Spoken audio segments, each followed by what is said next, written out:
ဦးစွာပထမစာချစ်သူအပေါင်းကိုမင်္ဂလာပါလို့နှုတ်ခွန်းဆက်သအပ်ပါသည်စာချစ်သူအပေါင်းကိုစာရေးဆရာမြင့်ငင်းရေးသားထားသောကိုပိုင်စီးပွားရေးလုပ်ငန်းတည်ထောင်နည်းစာအုပ်ကိုမျှဝေပေးလိုပါသည်စွန်တီထွင်လုပ်ငန်းရှင်တို့ဖြစ်သို့ရောက်ရှိလာခြင်းသည်ပင်ပန်းရကြိုးနှက်သောပြီးတော့ကိုဘွားကိုထူထောင်သောအတွေ့အကြုံတရက်ဖြစ်၏ထို့မြတာမဟုတ်သည်အလွန်ပျော်စရာကောင်းသည့်အတွေ့အကြုံလည်းဖြစ်၏စွန်တီထွင်လုပ်ငန်းရှင်ဆိုသည်မှာနိုင်ငံစုံကော်ပိုရေးရှင်းကြီးများကိုဦးစီးကြိုးကင်ပြီးစီးပွားရေးလုပ်နေသည့်ဂရီကျွဲတထေးကြီးများဖြစ်သည်ဟုလူတော်တော်များများကမှတ်ယူထားကြ၏စင်စစ်တင်နေထိုင်သည့်လမ်းထဲမှကိုပိုင်လုပ်ငန်းဖြင့်အသက်မွေးဝမ်းကြောင်းပြုနေသူအလုံးစွန်ဦးတီထွင်လုပ်ငန်းရှင်များဖြစ်ပါသည်လက်လီအယောင်းလုပ်ငန်းပိုက်ပြင်ပိုက်သွယ်လုပ်ငန်းအိမ်ဆေးသုံးနှင့်အိမ်အလှပြင်လုပ်ငန်းလျှက်စစ်မီးတက်စင်ရေးလုပ်ငန်းစောက်လုပ်ရေးလုပ်ငန်း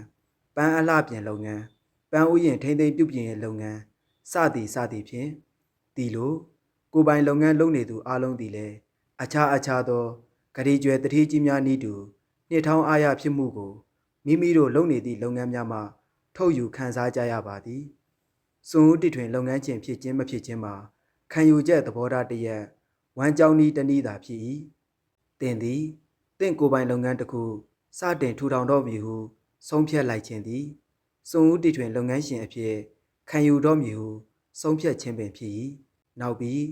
ဤဝမ်းကြောင်းနည်းသည့်ဖြင့်ဘဝကိုထူထောင်တော့မည်ဟုဆုံးဖြတ်လိုက်ခြင်းလည်းဖြစ်၏တင်သည်တင့်ကိုပိုင်လုပ်ငန်းကိုစတင်ထူထောင်မည်ဟုစဉ်းစားထားပြီးဖြစ်ခြင်းဖြစ်နေပါလိမ့်မည်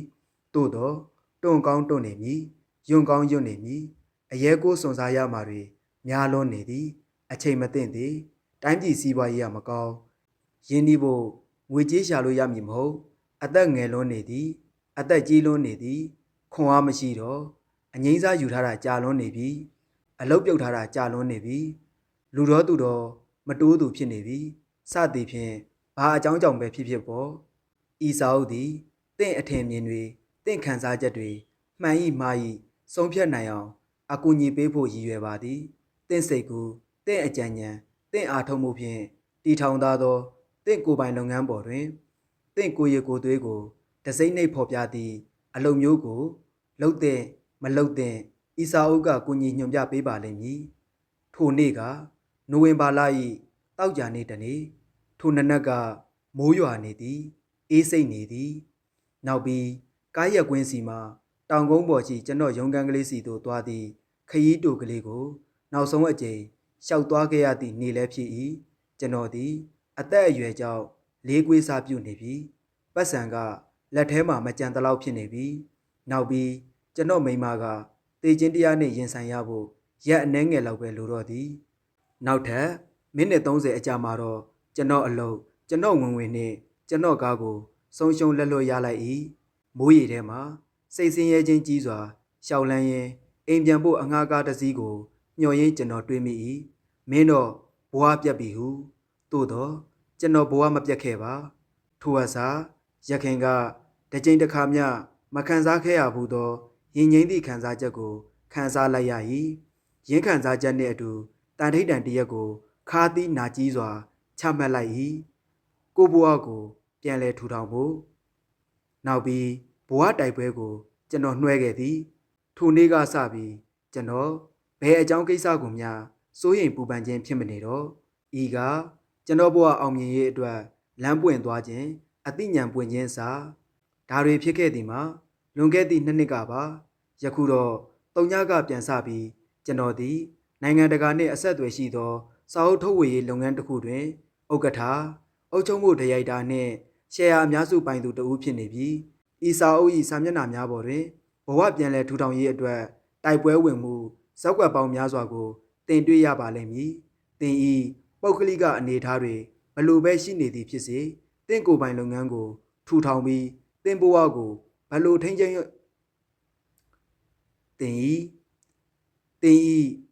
တင်ဤပုဂ္ဂလိကအနေအထားတွေ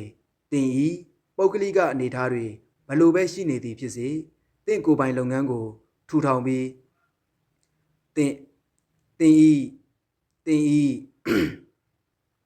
တင်ဤ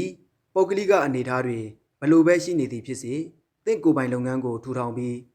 တင်ဤပုဂ္ဂလိကအနေအထားတွေဘလို့ပဲရှိနေသည်ဖြစ်စေတင့်ကိုယ်ပိုင်လုပ်ငန်းကိုထူထောင်ပြီးတင်ဘဝကိုဘလို့ထိန်းချောင်းရမည်ဆိုသည်ကိုဤစာအုပ်ကနီးပေးလမ်းပြပါလိမ့်မည်ကျွန်တော်ဆိုလျင်ကာလကြာရှည်စွာစွန့်ဦးတည်ထွင်လုပ်ငန်းရှင်ဖြစ်ခဲ့၏တချို့လုပ်ငန်းများတွင်အောင်မြင်ခဲ့၏တချို့လုပ်ငန်းများတွင်ရှုံးနိမ့်ခဲ့၏သို့သော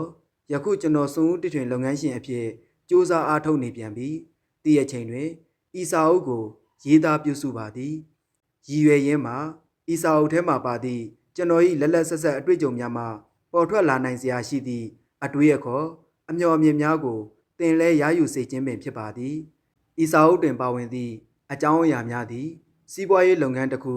လက်ပတ်ရင်းနှင့်ပတ်သက်သည့်ပညာရပ်များမဟုတ်အမျက်ခွန်စနစ်၏ရှုပ်ထွေးမှုအကြောင်းအမျက်ခွန်တင်သွင်းလာကိုပြုစုပုံပြုစုနည်းဥပဒေပညာရှင်နှင့်စည်ရင်းကန်ရွေးချယ်ရာ၌ဘလို့အရေးချင်းမျိုးရှိသူကိုရွေးချယ်သင့်သည်ဆိုတာတွေဤစာအုပ်မှာမပါ၎င်းအကြောင်းအရာတွေနှင့်ပတ်သက်၍အခြားစာအုပ်ကောင်းတွေမြောက်များစွာရှိပါသည်ဤစာအုပ်ကစီးပွားရေးလုပ်ငန်း၏နှလုံးသားဖြစ်သောတည်ထွင်ဖန်တီးမှုအပိုင်းကိုအာရုံပြုပါသည်မူလစိတ်ကူးကလေးတစ်ခုမှအစပြုပြီးစိတ်လှုပ်ရှားတက်ကြွဖွယ်ကောင်းသည့်ကိုယ်ပိုင်လုပ်ငန်းတစ်ခုဖြစ်ထွန်းလာအောင်ဘလို့လုပ်ရမည်ဆိုတာကိုဤစာအုပ်ကအလေးပေးပါသည်သင်သည်ကိုယ်ပိုင်လုပ်ငန်းရှင်တူအဖြစ်ခံယူမည်ဟုဆုံးဖြတ်သည်ဆိုလျင်သင်အောင်မြင်ပါစေသင်ဘဝခရီးတစ်လျှောက်အောင်ပွဲအလီလီရပါစေဟုစန္ဒပြုပါသည်ခြင်းကရင်လုပ်ငန်းစားဖို့ပြင်ဆင်ခြင်းကိုယ်ပိုင်လုပ်ငန်းရှင်အဖြစ်သို့ရောက်ရှိမည့်စိတ်လှုပ်ရှားတက်ကြွဖွယ်ခရီးစဉ်ကိုစတင်ရှောင်လန်းတော်မည်ဟုမဆုံးဖြတ်မီတင့်ကိုယ်တင်ဝေဖန်စစ်စစ်ကြည့်ပါဦးအကြံပေးပါရစေတင်ရှောင်လန်းမည့်လမ်းကိုပိတ်ဆို့တားဆီးထားမည့်စိတ်ပိုင်းဆိုင်ရာအဟံတားတစ်ခုရှိနေသလားဆိုတာကိုစစ်စစ်ကြည့်ပါ၎င်းအဟံတားများကတင့်အားထုတ်မှုများမအောင်မြင်အောင်တားဆီးပိတ်ဆို့ထားနိုင်သောကြောင့်ဖြစ်၏တည်တော့၎င်းအဟံတားများကိုခုချက်ချင်းပဲဖော်ထုတ်ပါပြီးတော့ထိုအရာတွေကိုအမြင့်ပြတ်တုတ်တင်ရှင်းလင်းပြဖို့ချက်ချင်းဆောင်ရွက်ပါဘယ်အကြောင်းအရာကတင့်ကိုနောက်တွန့်စေသလဲ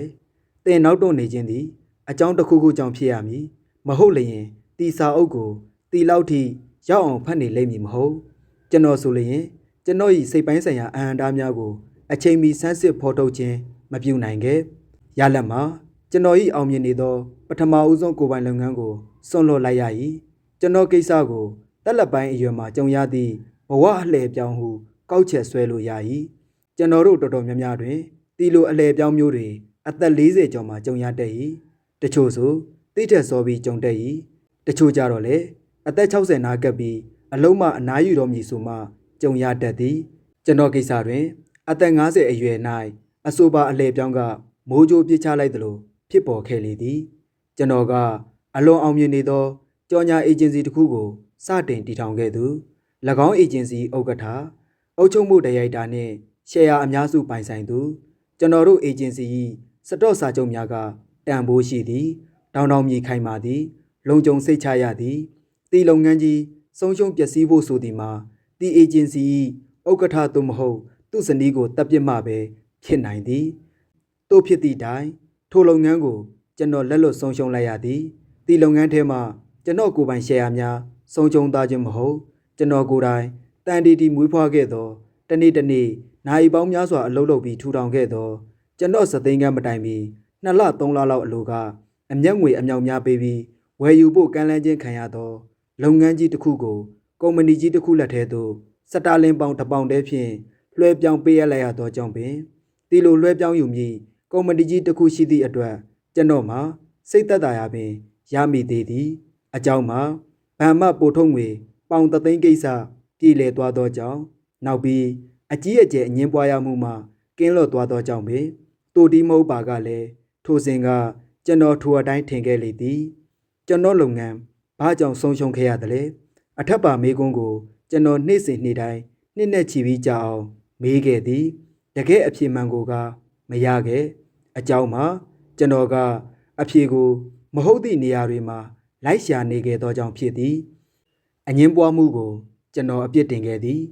ဗန်မငွေပို့ထုတ်မှုကိုကျွန်တော်အပြစ်တင်ခဲ့သည်အဓိကကျသောအုပ်ချုပ်ရေးပိုင်းကိုကျွန်တော်အပြစ်တင်ခဲ့သည်အိမ်တွင်းရေးပြဿနာတွေကိုကျွန်တော်အပြစ်တင်ခဲ့သည်ဒီတော့ဘယ်နေရာမှာလွဲချော်သွားသလဲထိုနေ့ကစိတ်ဆင်းရဲကြီးစွာဖြင့်မိုးရေထဲရှောင်းလန်းလာခိုင်အမှန်တရားက ကျွန်တော်စီသို့တိုးတိုးတိတ်တိတ်ကလေးရောက်လာသည်ရလိုက်သည့်အဖြေကကျွန်တော်ရှာဖွေဖော်ထုတ်ရမည်စိတ်နှလုံးငြိမ်းချမ်းမှုအတွက်လည်းအဓိကတော့ချက်ဖြစ်နေသည်တကယ်တော့ကျွန်တော်ပိုင်ဆိုင်မှုအလုံးကိုကျွန်တော်ပေးပစ်လိုက်ခြင်းသာဖြစ်၏အသက်က50အောင်မြင်သောစီးပွားရေးလုပ်ငန်းတစ်ခုရှိသည်ငွေကြီးကြွယ်ဝသည်ခက်သေးသေးလုံးချင်းအိမ်တစ်လုံးရှိသည်ဂုံယူဝင်ကြားလောက်သည့်ကား3စီးရှိသည်ဒါတွေအလုံးပေးပစ်လိုက်ရသည်တူတူတုတ်တုတ်ပြောရလျင်ကျွန်တော်ကိုယုံကြည်စိတ်ပြပြပြီးအရှုံးပေးထွက်ပြေးခဲ့၏ဘာကြောင့်လဲရှင်းရှင်းလေးပါကျွန်တော်အောင်မြင်မှုနဲ့မထိုက်တန်သည်ကျွန်တော်ကိုယ်ပိုင်လုပ်ငန်းကျွန်တော်အတံမွေးဝမ်းကြောင်းမှုနဲ့ကျွန်တော်ပိုင်စည်းစိမ်ဥစ္စာတွေဆုံးရှုံးလက်လွတ်လိုက်ရအောင်မဟုတ်သေးပြည်တွင်းအခွန်ဦးစီးဌာနကကျွန်တော်ကို9နှစ်လုံးစုံစမ်းစစ်ဆေးတာလဲခံခဲ့ရ၏ကျွန်တော်လိုအဖြစ်မျိုးဘယ်သူမှမကြုံစေခြင်းပါ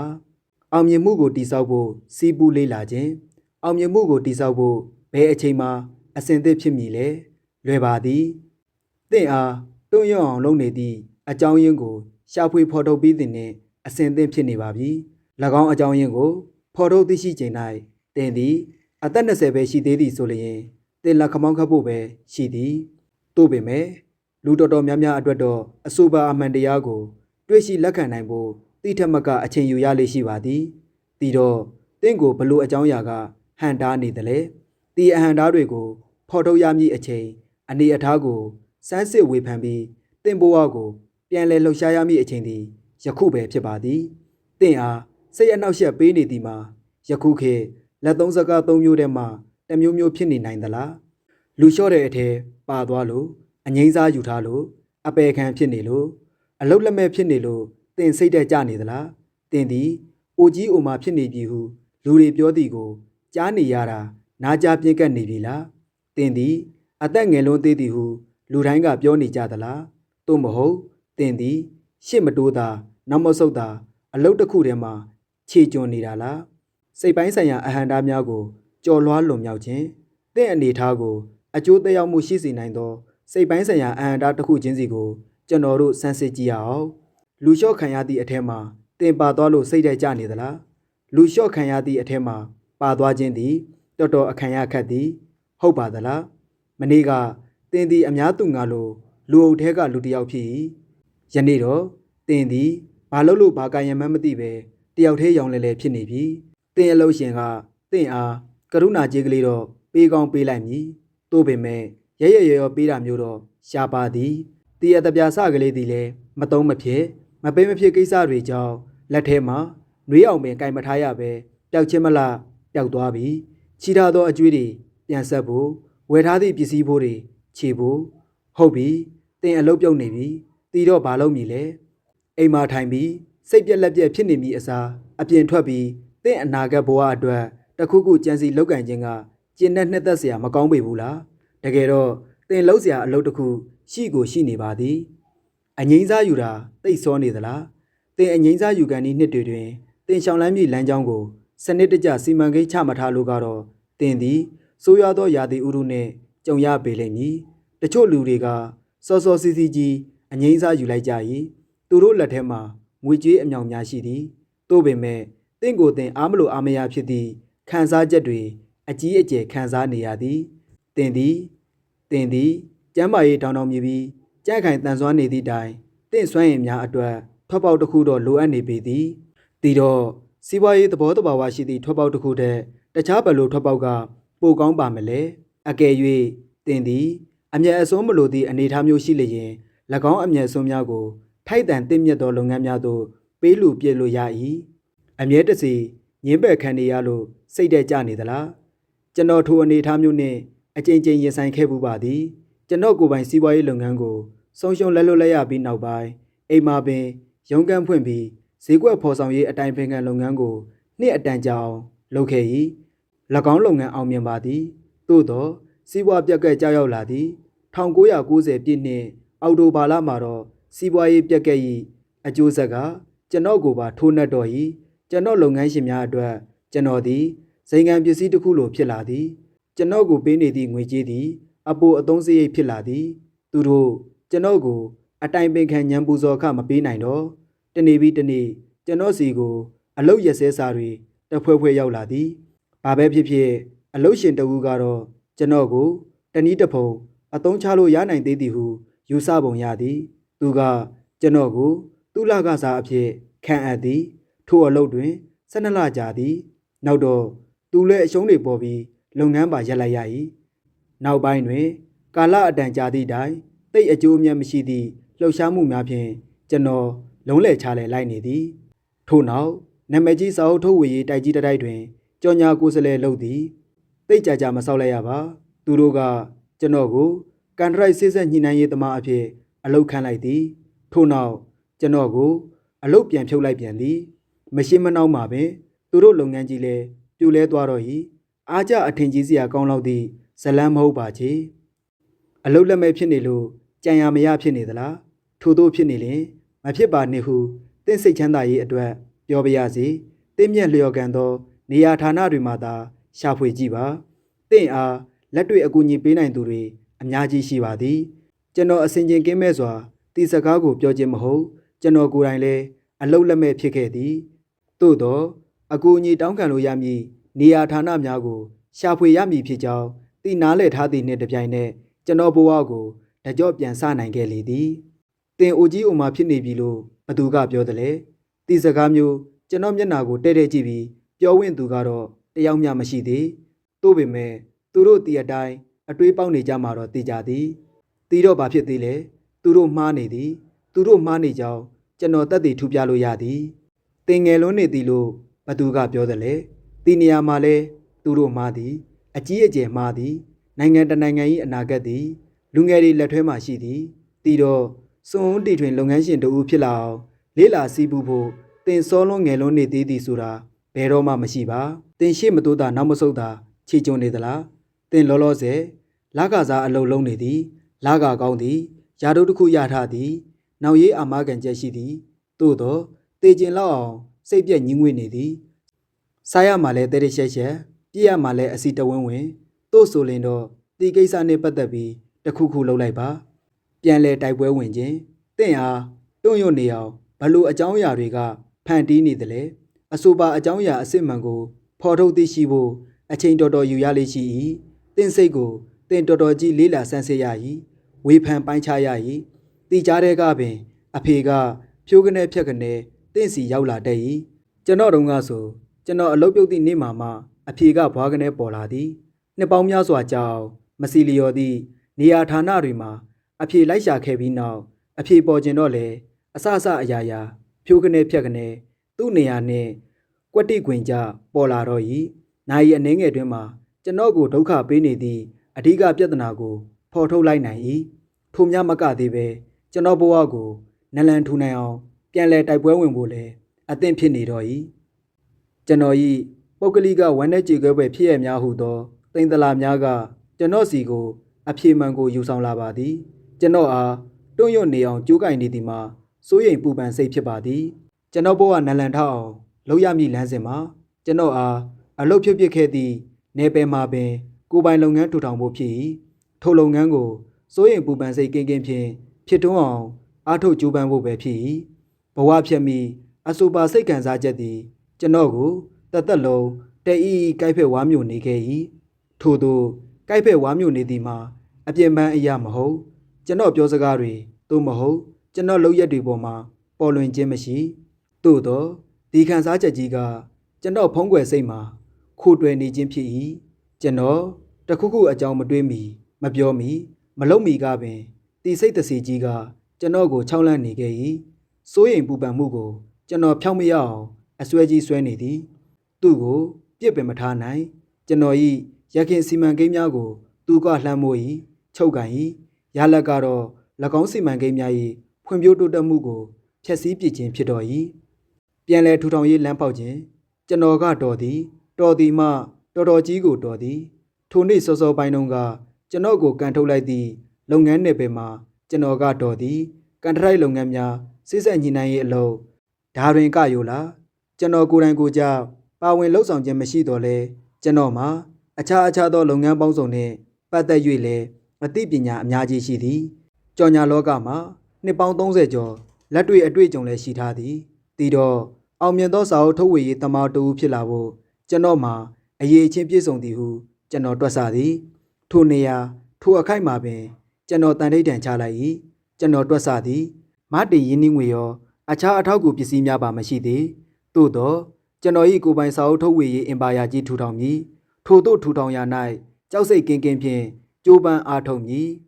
တီတော့မတေရင်းနှီးငွေနှင့်အခြားအထောက်အကူပစ္စည်းတွေမရှိခြင်းကိုလောလောဆယ်နောက်တန်းပို့ထားဖို့ကျွန်တော်ဆုံးဖြတ်သည်လောလောဆယ်အပြင်ရှင်သန်ရပ်တည်နိုင်ရေးကိုဦးစားပေးမည်မရှိမဖြစ်အရေးကြီးသည့်အခြေခံစီမံကိန်းကိုပြုစုရမည်ဖန်တီးရမည်ပြီးမှအောင်မြင်မှုရအောင်ကြိုးပမ်းရမည်ကျွန်တော်လက်တလောလှုပ်ဆောင်ရမည်အလုပ်စရင်းတွင်ဖော်ပြမှာအချက်များပါဝင်သည်ကျွန်တော်တသက်တွင်ပထမဦးဆုံးအကြိမ်ဖြစ်အလုပ်သမားရှာဖွေရေးရုံးသို့တွားရောက်စရင်းသွင်းရန်ရခင်ကျွန်တော်နှင့်ဆက်သွယ်ခဲ့သည့်လုပ်ငန်းရှင်အားလုံးဟာကျွန်တော်ကိုယ်ပိုင်လုပ်ငန်းထူထောင်ဖို့ရည်ရွယ်ချက်ရှိကြောင်းအကြောင်းကြားရန်နေရေးစားရေးအတွက်ငွေနည်းနည်းရှာရန်ကိုတွန်းအားပေးပြီးပြန်လည်ထူထောင်မှုစတင်ရန်တရင်နည်းပညာနဲ့ပတ်သက်သည့်သင်တန်းတစ်ခုကိုစဉ္ရင်တက်ခွင့်ရအောင်အဆက်အသွယ်ရှာရန်ကျွန်တော်လုပ်ငန်းစီမံကိန်းအစာပိုင်းကိုပြုစုရန်ကျွန်တော်လုပ်ငန်းအတွက်ငွေကြေးစိုက်ထုတ်မည်သူတဦးဦးကိုရှာဖွေရန်ရင်းနှီးမြှုပ်နှံဖို့အလားအလာရှိသည့်မိတ်ဆွေတွေရှိမည်လားဆိုတာဖော်ထုတ်ရန်ငွေကြေးစိုက်ထုတ်မည့်အဖွဲ့အစည်းများနှင့်ဆက်သွယ်နိုင်မည့်လမ်းကြောင်းကိုဖော်ဆောင်ရန်ကျွန်တော်၏ကိုယ်ပိုင်လုပ်ငန်းရှင်အရေးအသွေးများတောက်ပြောင်လာအောင်လေ့ကျင့်ရန်အထက်ပါကနဦးပန်းနိုင်10ခုကိုကျွန်တော်ဘလို့အရောက်လှမ်းခဲ့သည်ဒီပန်းနိုင်များစီသို့ပေါက်ရောက်အောင်မြင်ခြင်းကကျွန်တော်၏ပင်မစီမံကိန်းကိုဘလို့အထောက်အကူပြုသည်ဆိုသည့်အချက်များမှာယခုဆက်လက်ဖော်ပြမည်အခန်းများ၏အခြေခံအကြောင်းအရာများဖြစ်၏ကျွန်တော်မျှော်လင့်ချက်မှာစွန်ဦးတီထွင်လုပ်ငန်းရှင်တို့ဖြစ်မြောက်ရေးအတွက်ဘာတွေလုပ်ရမည်ဆိုတာကိုတင်ထိုးထွင်းသိမြင်သွားရေးဖြစ်ပါသည်ကျွန်တော်စွန်ဦးတီထွင်လုပ်ငန်းရှင်ဖြစ်အောင်လုပ်ခဲ့၏ထို့အတူတင်လဲလုပ်လို့ရပါသည်ခုချိန်ထိတင့်ကိုဘယ်အချက်တွေကတွန့်ရွတ်နေစေသလဲယခုကျွန်တော်ဖွင့်ရဝန်ခံချက်တွေကိုတင်ကြားခဲ့ရပြီဒီတော့တင်ကိုယ်ပိုင်လုပ်ငန်းတစ်ခုထူထောင်ဖို့တင့်အားနှောက်ယှက်နေသည့်စိတ်ပိုင်းဆိုင်ရာအဟံတားများအကြောင်းအတူချုံပြန်စစ်ကြည့်ရအောင်အသက်သိပ်ကြီးနေလို့လားအသက်သိပ်ငယ်နေလို့လားသိပ်ပြီးပင်မနွမ်းနေလို့လားအငိမ့်စားယူထားတာသိပ်ကြာသွားလို့လားဘိုင်ကြလွန်းနေလို့လားလူလျှော့ခံရသည့်အထက်အချိန်ချင်းပါနေလို့လားအလုတ်လျှောက်တိုင်းအငင်းပယ်ခံနေရလို့လားမမျော်မှန်းရဲလောက်အောင်ဖြစ်နေလို့လား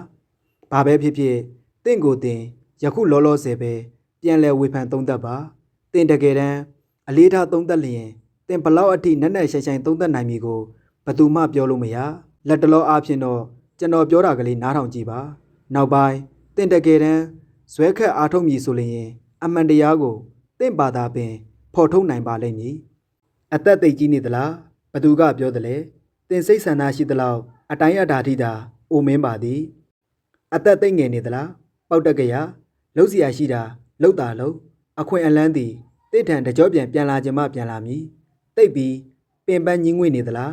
တို့ဆိုရင်နိုးလောထလောတင့်ဝင်းကျင်တစ်ခုလုံးတွင်စမ်းသစ်တည်ထွင်မှုလုပ်ငန်းတွေမှုလိုပေါက်နေသည်ထိုအထဲမှာပါဝင်လှုပ်ရှားပါ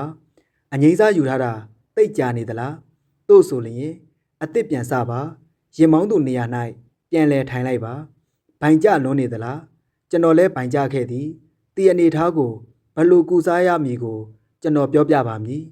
လူလျှော့ခံရသည့်အထက်အချင်းချင်းပါနေသလားတီတော့တင့်အားဘသူကမျှဘယ်တော့မှအလောက်ခန့်မည်မဟုတ်တော့တီတော့ဘာဖြစ်သေးတယ်လဲစတင်လှုပ်ရှားပြီးတင့်ကိုတင်အလောက်ခန့်လိုက်ပါတီအလောက်ကတင်လှုပ်ခဲ့မှုသူများအလုပ်တွေထဲမှာအကောင်းဆုံးအလုပ်တစ်ခုဖြစ်နေမည်နောက်ပြီးတင်ကြုံဘူးသူများအလုပ်ရှင်တွေထဲမှာအကောင်းဆုံးအလုပ်ရှင်ဖြစ်နေမည်အငင်းပယ်ခံရလွန်းနေသလားတီခံစားချက်ကိုအမြင့်ကနေဆွဲနှုတ်ပစ်ဖို့တနည်းပဲရှိသည်တီစိတ်ခံစားချက်ကိုမေ့ပစ်လိုက်ပါသို့တော့တင့်အားငင်းပယ်ခဲ့သူအလုံးကိုခွင့်လွှတ်ပြီးမှသာမေ့ပစ်နိုင်အောင်အားထုတ်ပါသူတို့ကတင့်ခံစားချက်ကိုမသိကြပါသိတီထားအောင်သူတို့နားမလည်နိုင်တာဖြစ်နိုင်ပါသည်မမျော်မှန်းဝင်းလောက်အောင်ဖြစ်နေသလားမဖြစ်နိုင်ပါမဟုတ်လျင်တင်ခုထိကျွန်တော်ပြောတာတွေနားထောင်နေမည်မဟုတ်လုပ်ငန်းမစမီစီမံကိန်းလိုသည်ကျွန်တော်စီမံကိန်းအစပိုင်းကတော့အထက်တွင်အကြမ်းပြင်းဖော်ပြခဲ့သည့်အလုတ်စရင်ကလေးဖြစ်၏တင်သည်အဆိုပါအလုတ်စရင်ကလေးတစ်စောင်ကြံစရေးသားထားလျင်အကျိုးမယုံနိုင်ပါတင်ဘဝပြန်လဲလှုပ်ရှားဖို့တင်လှုပ်ဆောင်ရမည်အဓိကအချက်များကိုရေးမှတ်ထားပါအဆိုပါအလုတ်စရင်မှအလုတ်တစ်မျိုးစီကိုကျွန်တော်ညီတို့ညီပုံဆောင်ရွက်ခဲ့သည်ကိုသာ ကြည့်ကြရအောင်အလုသမားရှာဖွေရုံတွင်စည်ရင်သွင်းခြင်းထူးခြားသောအတွေ့အကြုံကလေးတစ်ခုပါပဲစာရေးစပွဲနောက်မှာထိုင်နေသည့်မိမငယ်ကကျွန်တော်မကြာမီကပြုတ်သွားသောအလုကန်ကိုမေးသည်ထို့နောက်ကျွန်တော်ကိုပြုံးစီစီဖြင့်ကြည့်ကာအိုးအဲ့ဒီအလုမျိုးခေါ်တာတော့ဒီမှာသိပ်မရှိဘူးရှင်ဦးလေးလုံးမယ်ဆိုရင်စာရေးစာကြီးအလုထဲထည့်ပေးရမလားဟုမေးသည်ပြီးရောကျွန်တော်လုပ်ငန်းမိတ်ဆွေများအားအကြောင်းကြားခြင်းလွယ်ပါသည်ကျွန်တော်လက်နှိပ်ဆက်အစုပ်ကလေးဖြင့်စာတစ်စောင်ရိုက်သည်စာကိုပုတ်ကရေးဆန်ဆန်ရေးသည်အဖြစ်မှန်ကိုဖော်ပြသည်ထို့ကြောင့်တစ်နှစ်အတွင်းကျွန်တော်ကိုယ်ပိုင်လုပ်ငန်းဖြင့်သူတို့တကားဝါကိုရောက်လာမည်ဖြစ်ကြောင်းကျွန်တော်ပေါ်ထားခဲ့သည့်တန်ရောစင်ကိုဆက်လက်ထားရှိစေလိုကြောင်းမြစ်တာရက်ခံထားသည်နေရေးစားရေးအတွက်ငွေရှာခြင်းတိတ်မလွယ်အလုသမားရှာဖွေရေးရုံးမှာစုံစမ်းကြည့်တော့ကျွန်တော်အနေဖြင့်အလုလက်မဲ့အကျိုးခံစား권မရနိုင်ကြောင်းသိရသည်တီတော့နောက်6လအတွင်းလူမှုဖူလုံရေးထောက်ပံ့ဝင်ဖြင့်နေထိုင်ရသည်တီလိုနေလို့ရလို့လဲကျွန်တော်သိမ့်မမှုလွန်ခဲ့သည့်နှစ်ပေါင်း40ကျော်ကလေးကကျွန်တော်လူမှုဖူလုံရေးရန်ပုံငွေတွေထည့်ဝင်ခဲ့ရသည်ပဲကျွန်တော်တိုလီမိုလီပစ္စည်းတွေရောင်းပစ်ခြင်းဖြင့်ပေါင်1000ရသည်ပြည်တွင်းအခွန်ဦးစီးဌာနနှင့်စိတ်ဆင်းရဲစရာကောင်းလောက်အောင်စာတွေအပြန်လန်ရေးပြီးအခွန်ပြန်ငွေရယူနိုင်ခဲ့သည်6လလုံးတော်တော်ကြက်တဲသည်သို့တော့ဖြစ်အောင်နေခဲ့သည်ပြန်လဲလှုပ်ရှားခြင်းကျွန်တော်မှာငွေပုံငွေရှမ်းမရှိမော်တော်ကားဆိုတာလဲစကားထဲထည့်ပြောနေဖို့မလို့ပြီးတော့လွန်ခဲ့သည့်နှစ်ပေါင်းများစွာတုန်းကကျွန်တော်ဇနီးအားကျွန်တော်ဝယ်ပေးထားသည့်စိန်လက်စွပ်ကိုရောင်းလိုက်သည်စိန်လက်စွပ်အကောင်စားကလေးမက်ပင်နှင့်ဝက်ဆိုင်ကသဘောမနှောကောင်းစွာပေါင်9000ဖြင့်ရောင်းလိုက်သည့်လက်စွပ်ယခုကျွန်တော်ကြံရမရဖြစ်နေချိန်မှာတော့ပေါင်1150ပဲရသည်တင်ငွေကလေးကိုရင်းနှီးမှုတရက်အဖြစ်လာရာကအနီကလေးတစ်စီးဝယ်လိုက်သည်တီကားကလေးကနောက်6လအတွင်းဝန်ဆောင်မှုကောင်းကောင်းပေးခဲ့၏စရိတ်ငိမ့်တင်နံအလုသမားရှာဖွေရေးရုံးကဘာအကူအညီမျှမရအခမဲ့တင်နန်းတက်ခွင့်ရဖို့အသက်ကြီးလွန်းနေပြီဟုသူတို့ကယူဆကြသည်တီတော့ကျွန်တော်လာရာကားကလေးဖြင့်တင်နန်းဌာနတစ်ခုမှတစ်ခုသို့ကူးပြီးအခမဲ့တင်နန်းတက်ခွင့်ရရေးကိုကြိုးပမ်းသည်အဖြေတွေကတဲပြီးမနှိမ့်လာနောက်ဆုံးတွင်တင်နန်းတစ်ခုမှဆရာကသူ့တင်နန်းတွင်လက်ခံပြီးတင်နန်းသားများအတွက်အသက်ကန့်သက်ချက်ကိုပြောပြသည်တို့ဖြင့်ကျွန်တော်9နှစ်လောက်တက္ကရာဖြိုပြလိုက်သည်ထိုညနေမှာပင်တင်နန်းနေပညာတင်နန်းကိုတက်ခွင့်ပြုလိုက်ကြ၏တင်နန်းကဟုတ်တိပတ္တိမရှိတို့ပင်မဲ့ကျွန်တော်ကလက်ဆွဲစာအုပ်တွေမှတ်စုတွေကိုတင်ကြုံဖတ်သည်ပြီးတော့တင်နန်းလေးကျင့်ခန်းအဖြစ်ပြုလုပ်ပေးသည့်ဆွေးနွေးပွဲများတွင်ပျော်စရာကောင်းသည့်အမေရိကန်လူငယ်များနှင့်အပြန်အလှန်ဆွေးနွေးသည်တင်နန်းကာလကသတင်းပတ်73ပတ်တပတ်လျင်9ရက်ကျွန်တော်လိုကွန်ပျူတာနှင့်ပတ်သက်၍နယ်လေဘိန်းတို့တယောက်အတွက်တော့တော်တော်တန်ဖိုးရှိသည်နောက်လာအနှဲငယ်အကြာတွင်25ပေါင်တန်ချက်လက်မှတ်တစ်စောင်ကျွန်တော်စီရောက်လာသည်အတော်ဆုံးတင်နန်းသားများအားဂုဏ်ပြုချင်းဝင်ငွေအထိပ္ပယ်ကတော့ကျွန်တော်အလုပ်တစ်ခုလုပ်လို့ရပြီဆိုသည့်သဘောတင်ဤကနဦးလှုပ်ဆောင်စည်ရင်းတွင်အောက်ပါအချက်မျိုးတွေလည်းပါဝင်နိုင်ပါသည်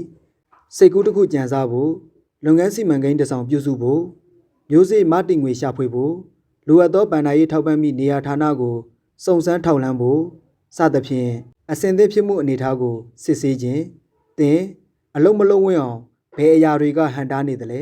ဒီကိစ္စနဲ့ပတ်သက်၍တနည်းတစ်ဖုံအရေးယူဆောင်ရွက်ဖို့တင့်မှာဆန္ဒရှိရလား